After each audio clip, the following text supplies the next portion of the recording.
Hey guys, welcome to iGyaan. The Samsung Galaxy S20 and S20 Plus have just been launched in India, with the S20 Ultra awaited along with the Galaxy Z Flip. The Galaxy S20 and the S20 Plus replaced last year's Galaxy S10 series to become this year's Samsung flagships if you are not including the Ultra. There are certain interesting things about these phones, but today we're going to be doing a blind camera test and comparing them with the iPhone 11 Pro Max and the OnePlus 7T Pro. Now, the Samsung Galaxy S20 Plus has an interesting camera setup. It's a quad camera setup with a 12 megapixel main camera with an f1.8 aperture. The telephoto lens is a 64 megapixel lens with an f2 aperture, whereas there is a ultra wide lens as well, which gives a 12 megapixel image with an f2.2 aperture.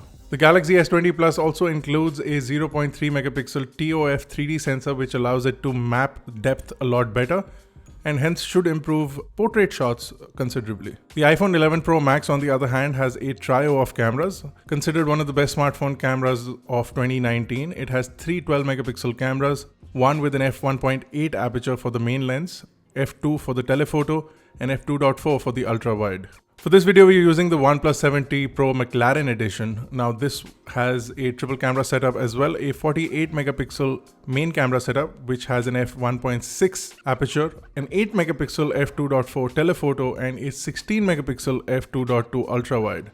So a bunch of changes in terms of aperture size on all of these phones. And all of these phones captured 4K video at 60 frames per second, but only the Samsung and the iPhone capture 4K video on the front-facing camera as well. Now, as is typical for a blind camera test, I've been given all of these images without really knowing which phone is which phone, and we've labeled them as phone A, B, and C. At the end of this video, I will get the information on which phone is phone A, which phone is phone B, and which phone is phone C, and I will share that information with you. So without further ado, let's get started. Now, this first image shows how well matched these phones are. The only real difference I can see is that phone C has managed to get colors slightly off in comparison to phone A and phone B, or vice versa. Phone C has got the right color and phone A and B have got the wrong color, but irrespective, two phones have the same color, whereas phone C has a different color on the left side. If you notice, it seems slightly more yellowish rather than peachish is what we can see in phone A and phone B. Now, this is the same subject with an ultra-wide lens on all three cameras. Phone A and phone C managed to get a nice color of the sky, whereas phone B manages to get a slightly grayish sky, not the right kind of color. Again, phone C seems to give it a yellow tint, a more yellow or a more warmer tint, whereas phone A and phone B seem to get the colors quite right. Phone B also seems slightly more contrasty and has a lot more depth in the black levels, so it seems slightly more gloomier than phone A and phone C. Now, this is again a similar example. Phone A and phone C seem less contrasty in comparison to phone B, which seems to really accentuate the black levels. Also, you can see the sky in phone B seems purplish, whereas the sky in phone A and phone C seems like a nice hint of blue. Also on the ground, you can see the difference in the color of the dirt as well. In phone B, the color of the dirt seems to be more darker and more saturated, but phone A and phone C seem to be quite well matched, and the colors also seem quite identical. Now, here is another example of the photographs. You can see that the colors in phone A, phone B are almost the same. Phone C seems more saturated and slightly more contrasty compared to phone A and phone B, which seems to get the right color of the road as well as all the colors in the balloons that we can see over here. Phone C seems slightly more processed. Phone A and phone B seem to have a slightly more natural shot. Now, here are portrait shots. These are really interesting because it is almost difficult to now spot a portrait from one phone to the other. The only real difference is in the skin tone. On phone C, you can see the skin tones are slightly blown out. Also, the color of the hair is completely blown out. The color of the shirt also seems to be lighter. So the highlights are really been pushed. In phone B, you can really see the texture on the face, really nicely saturated as well as sharp enough, doesn't seem overprocessed. Also in phone A, the image has a really nice background, really good edge detection. All of these photos really good. Phone C sort of missed on the lighting situation, but A and B sort of nailed it on that one. Now, here is a shot which again doesn't show you much. There's not a lot going on in terms of subjects, but really you can see the difference in the sky, and phone B manages to get a good dynamic range. You can see the color of the leaves on the top as well as the sky is sort of visible, seems slightly blown out. Phone C manages to add lots of saturation and contrast, so pretty well matched here as well. Now, here is another shot that at first doesn't look different at all, but if you start to notice phone B, again you see that the color of the pillar is completely different. The color of the trees, the color of the dirt seems more saturated, more brown, which is not the case in phone A and phone C. Sharpness, focus, all of those things seem to be on point on all of these images. It only seems to be a difference in saturation. Really good images again on all three of these cameras. Now here is an interesting shot of a flower. This is also in auto, but a really good macro shot by the phones in an auto mode. The depth is so nice that it almost appears to be a portrait shot, whereas it isn't. It's just the natural depth from the sensors on all of these cameras. Again, you can really notice the difference of the color. Phone A and phone C seem to have a slightly lesser red tone and darker tone, whereas phone B seems to be a darker and a more contrasty image. Also lots of saturation in there. Phone C also seems to really push the highlights and the red seems blown out. Phone A seems to really capture the detail on the flower, and you can see inside the flower all the textures and everything. So a really good image. If you would present these images individually, you won't really be able to tell the difference between all of these images until you stack them side by side.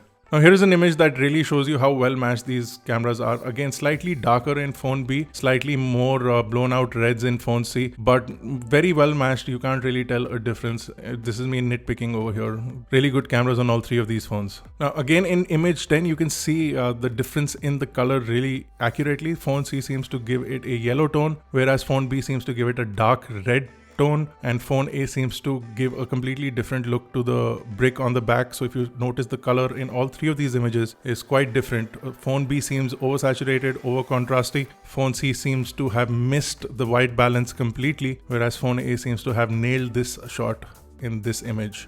Now image 11 is a really good image as well. Very well matched in terms of the color. You can only see a major difference in the color of the sky in phone A. Seems consistent all the way towards the end. You can see a nice blue, whereas phone B sort of loses it somewhere in the middle where it becomes white. And phone C also starts off really sharp with the blue, but sort of fades out towards the middle of the trees. Phone A manages to get all of that in a single color, which is nice. So dynamic range on phone A seems better, but overall a really good color, really good sharpness on all of these. B seems slightly more contrasty to me again.